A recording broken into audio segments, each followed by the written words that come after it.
Everyone, my name is Shreyas. I'm an educator at an academy. You can follow me on the Learning app as well as you can see my new set of courses on the Learning app. So this is a lesson about welding, which is a type of joining process in, in this course which we'll be discussing. So I'll be discussing about the types of welding, what is the basic principle of welding, and how is welding useful in the various sectors of mechanical engineering. So please do rate, review and share this course, and please do subscribe us on our YouTube channel. Thank you. So guys, let's start with our course elements of mechanical engineering. I've given my introduction already. The above URL is my Unacademy user platform, so please do find me over there and follow me. Materials and joining processes is the course on which we'll be doing our rest of lessons. So the target audience for this lesson will be engineering students, general audience who are interested in mechanical entities, people who are interested in machine related mechanisms, and automobile enthusiasts.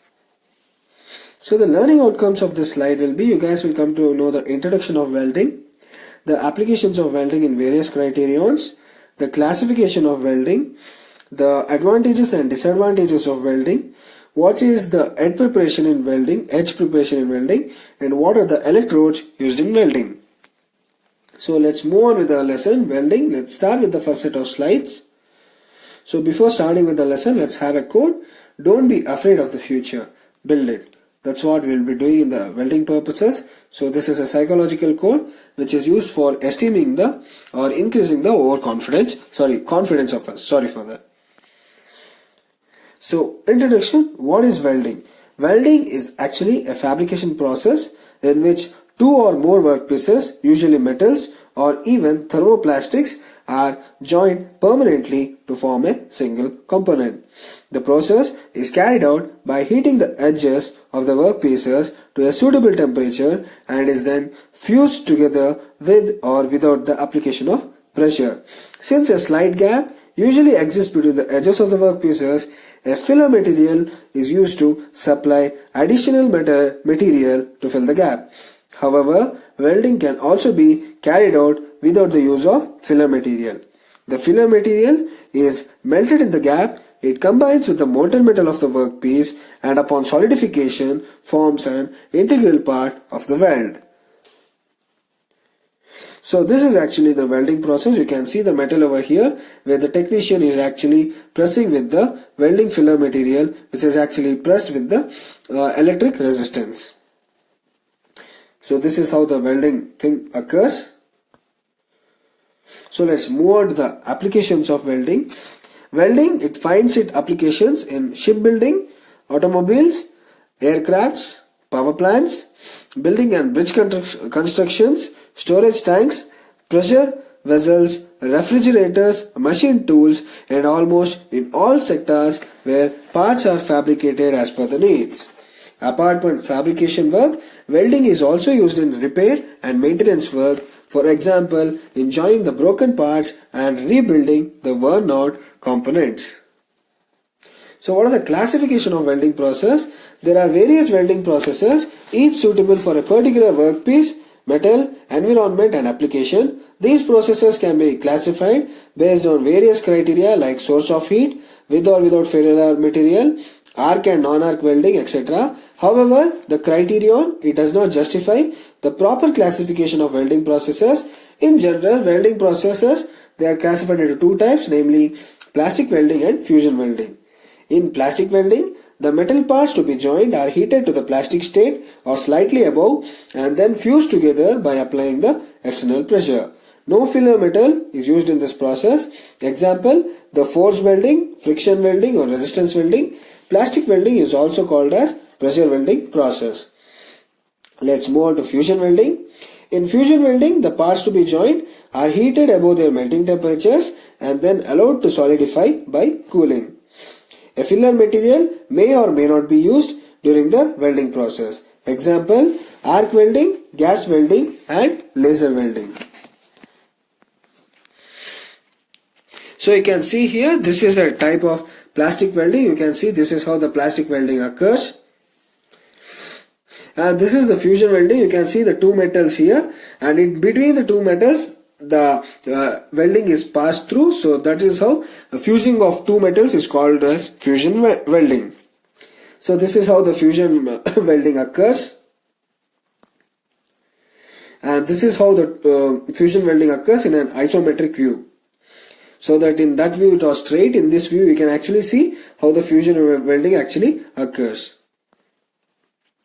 So what are the advantages of welding? Like all other processes, welding too has its own advantages and limitations that make the designer to choose the process only for a certain application. So what are the advantages of this welding process? The strength of the joint obtained in welding is much stronger than the workpiece metal. The metals with different chemical compositions can be welded easily. Welding equipments are portable, hence the parts can be fabricated at the relevant location instead of transporting the entire assembly to its destination. Complex shapes that are difficult to cast or machine can be easily assembled in parts by welding. Parts can be fabricated at reasonable costs, and as well as it is a low cost operating machine or application. What are the disadvantages of welding? The process, it gives out harmful radiations, fumes and spatters. Hence, care should be taken out during welding. A skilled operator is required to produce a good joint. The heat involved in the process can cause changes in the structure of material, thereby lowering its properties. So what is edge preparation in welding? Edge preparation in welding, before starting the welding process, the edges of the two workpieces to be welded should be prepared well to obtain a sound weld or a good weld. This process is called edge preparation, and it involves two stages or two operations, namely preparation of joint or joint preparation and then cleaning of joint. Joint preparation, it involves cutting or beveling the edges of the two workpieces to suitable shapes so that the heat would be able to penetrate to entire depth of the workpiece. It has a square or a straight joint which is suitable for workpieces with thickness less than 5 mm. A small gap of around 2.5 mm between the two workpieces is maintained prior to welding. Some workpieces are beveled only on one side, as in single V or single use joints. For very thick plates, beveling is required on both the sides. Then you have the cleaning of joint. Workpiece surfaces are often chemically contaminated by dirt, grease, oxides, etc. Most metals are very reactive, and in air they become coated with an oxide layer or with an adsorbed gas. This layer prevents intimate contact from being made between the two metal surfaces. Hence, the edges of the workpieces and the area adjoining them should be cleaned thoroughly to remove the contaminants. Cleaning is done either chemically or mechanically by using acetone or carbon tetrachloride solution, and mechanically by using a wire brush, hand files or grinding process. So let's move on to the electrodes used in welding. Welding electrodes used in arc welding process are classified into two types, namely consumable electrodes and non-consumable electrodes. Consumable electrodes are those which get consumed during the welding process. These electrodes help to establish the arc and also act as a filler metal to deposit additional material to fill the gap between the workpieces. They are further divided as coated electrodes, plain electrodes and tubular electrodes. So what are coated electrodes? They are most widely used electrodes in arc welding process. In coated electrodes, the metallic wire called core is coated with the flux. Coating is done by dipping the heated end of the metal rod in the constituents of the flux. Then you have the plain electrode, which is the metallic wire is left plain or uncoated with flux. These electrodes do not prevent oxidation of the weld, and hence the joint obtained is weak. Welding process that makes use of the bare electrodes, they utilize inert gases for shielding of weld metal from atmospheric oxidation.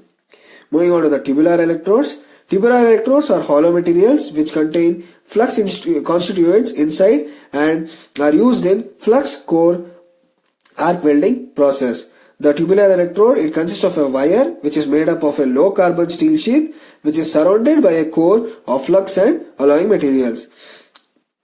The compounds contained in the wire perform essentially the same functions as the coated electrodes. Let's move on to the next type of electrode, that is a non-consumable electrode. Non-consumable electrodes, they are made up of carbon, graphite or tungsten, and they do not consume during welding. They serve only to strike and maintain the arc during the welding process. So this is actually consumable electrodes. You can see here, these are the consumable electrodes. And these are the top types of non-consumable electrodes, which are made up of carbon, graphite or tungsten. So thank you guys. Any questions? Please leave those in the comments box below. You can find me at this URL, which is my Unacademy user platform. And please do rate this course, review this course and recommend this presentation or lesson if you have liked it. And please do find me and follow me on my Unacademy user platform, which is mentioned over here. Thank you guys for your time. Have a good day.